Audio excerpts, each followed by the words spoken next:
Manchester United spent $100 million to sign Antony, expecting him to be their next superstar winger. But instead of lighting up the Premier League, he's been criticized for his poor performances, lack of goals, and one-dimensional play style. Is Antony really that bad, or is he just a victim of high expectations? In this video, we break down his strengths, weaknesses, and whether he still has a future at Manchester United. Let's find out!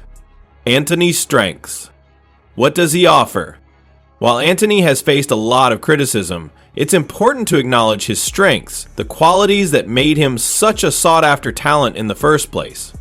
One of Antony's biggest strengths is his ball control and flair. He is among the most technically gifted players in Manchester United's squad, with exceptional first touch, close control, and dribbling skills. His quick feet and flashy tricks allow him to beat defenders in one-on-one situations, making him a threat on the right wing. However, the problem is that his tricks often lack end product, as they rarely result in goals or assists. Another positive aspect of Antony's game is his work rate and pressing ability. Unlike many attacking wingers who focus solely on scoring goals, Antony is highly active defensively. He applies intense pressure on opponents, tracks back to help his fullback, and consistently works hard off the ball. This defensive contribution is one of the reasons why Erik ten Hag continues to trust him, despite his attacking struggles. Antony has also shown glimpses of brilliance with his long-range finishing. One of his trademark moves is cutting inside onto his left foot and curling a shot towards the far post. He has scored some spectacular goals this way, particularly during his first few months at Manchester United. However, he relies too much on this single move, making him predictable for defenders. Despite these strengths, Antony has struggled to make a significant impact at Manchester United. Let's examine the reasons behind his poor performances. Why has Antony struggled at Manchester United?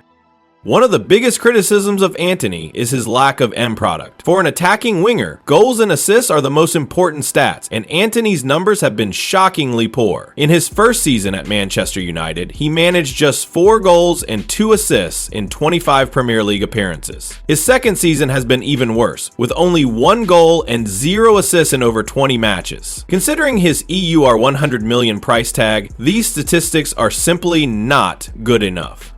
Another major issue with Antony is his predictability. His playing style follows a repetitive pattern. He always cuts inside on his left foot instead of taking on defenders down the line. Over time, Premier League defenders have figured out his movements, making it easy to neutralize him. Unlike wingers such as Mohamed Salah, Bukayo Saka, or Vinicius Jr., who can attack in multiple ways, Antony's lack of variation limits his effectiveness.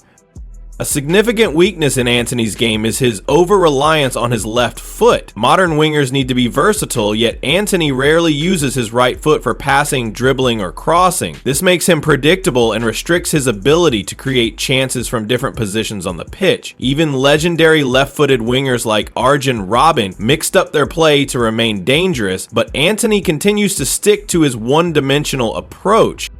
Beyond technical issues, Antony has also struggled with confidence and mentality. At Ajax, he played with freedom and self-belief, knowing he was one of the best players in the league. However, at Manchester United, he has looked frustrated and low on confidence. His body language often shows signs of frustration, and he reacts emotionally to criticism rather than using it as motivation to improve. Additionally, off-the-field controversies and personal issues have likely impacted his performances on the pitch.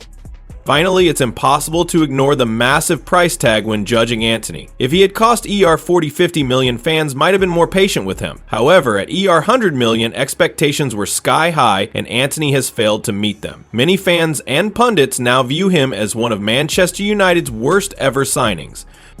How does Antony compare to other Premier League wingers? When comparing Antony's numbers to other top wingers in the Premier League, his struggles become even more apparent. In the same period, players like Mohamed Salah, Bukayo Saka, and Phil Foden have contributed significantly more goals and assists, despite costing much less. Even mid-chatter wingers like Jarrod Bowen, Brian Mbeumo, and Kaoru Mitoma have outperformed him. For example, in the 2022 to 2023 season, Salah registered 19 goals and 10 assists, Saka had 14 goals and 11 assists, and Foden produced 11 goals and 9 assists. In comparison, Antony had just 5 goals and 2 assists, a dismal return for a player signed for such a high fee. These comparisons highlight how Antony has failed to deliver at a club that demands excellence. Manchester United needed a game-changing winger, but instead they got a player who struggles to make a meaningful impact. Can Antony still improve? Despite his struggles, Antony is still only 24 years old, meaning he has time to develop. However, he must make key improvements in his game if he wants to succeed at Manchester United.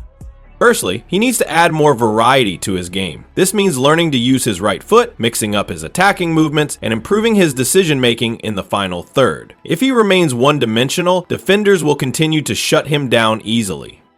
Secondly, he must improve his decision-making. Antony often forces long-range shots instead of making the right pass, which results in wasted opportunities. He needs to become more of a team player and focus on creating better chances for his teammates. Another area where he must improve is his mentality. Football at the highest level requires mental toughness, and Antony must develop greater confidence, resilience, and discipline. Instead of reacting emotionally to criticism, he should focus on working harder and proving his doubters wrong. Finally, Antony must work on his physicality and speed. While he has decent dribbling skills, he lacks the acceleration and strength needed to compete against Premier League defenders. Improving his explosiveness and physical conditioning could make a huge difference in his overall performance. If Antony can make these adjustments, he still has a chance to turn his United career around. However, if he continues on his current path, he risks being remembered as one of the biggest flops in football history. Final verdict. How bad is Antony actually? At this moment, Antony is one of the most disappointing signings in recent Manchester United history. His lack of goals, assists, and creativity has made him a weak link in the team's attack. While he possesses technical skills and work rate, his predictability, poor decision-making, and lack of attacking output have severely damaged his reputation. However, he is not completely useless. His defensive work rate and occasional moments of brilliance show that he still has potential. But for a $100 million player, his performances have been far below expectations. If he doesn't improve soon, Manchester United may have to cut their losses and move on. So that's it for today. If you like this video, then please hit the like and subscribe button for more videos. Thanks for watching.